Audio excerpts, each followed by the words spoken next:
Bankruptcy in the UK. It's not just your bank account dying. It's your pride, your mates, your whole damn life. Yet somehow, it's the best thing that happened to me. Today, I'm telling it straight. How hitting rock bottom became my way out. For joining us. You got walls and a roof. Well, Picture this. I'm 55, back in the UK, and my pride in pieces, as well as, of course, my bank account.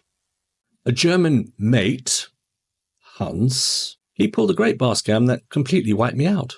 300,000 baht gone. Well, to be fair, I did get 92,000 back, so I'd like to keep things on point and always honest and true. Well, my bank account, well, frankly, that was just a cruel joke.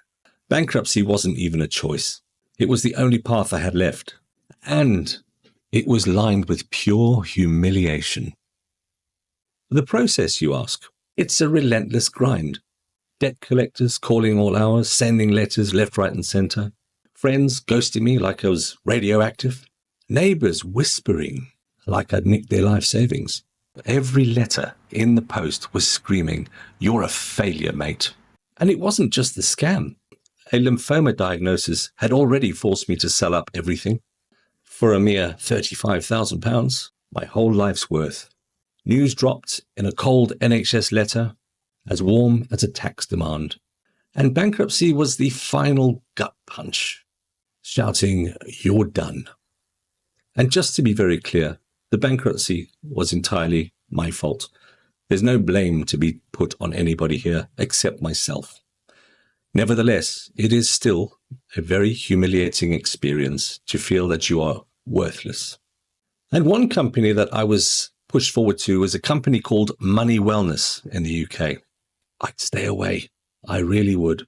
I mean, that polished financial lot, useless.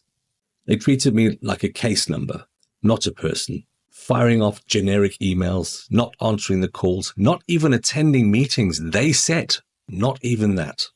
Their basic underlying message was, "Good luck, loser." They were absolute rubbish. Then came Citizens Advice Bureau, proper heroes in high street offices. They didn't just help me, they actually carried me through. They handled all the paperwork, every soul-crushing form, with a patience that felt like a lifeline. No judgments and no sneers. They treated me like I was still worth something. Like I wasn't defined by an empty wallet.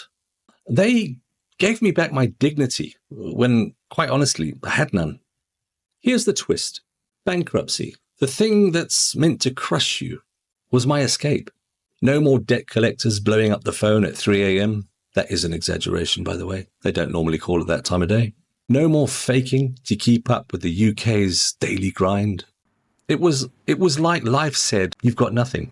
Now what? No flat, no car, no savings, just me and a strange kind of freedom. No mortgage, no credit card sharks, and no pointless chase for status." I was out of the game, and it felt electric. So I said, screw it. I packed a bag, and I left for the UK. And no, I didn't pay for the ticket myself.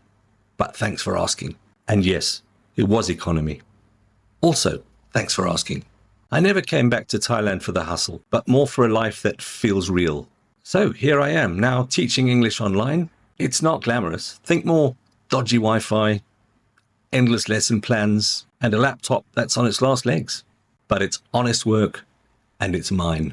So if life's ever kicked you to the curb, and you found it's really not bad down there, hit subscribe. More raw truths coming. Smack the bell. This is Broken Bold, where life knocks you down, but you learn to punch back.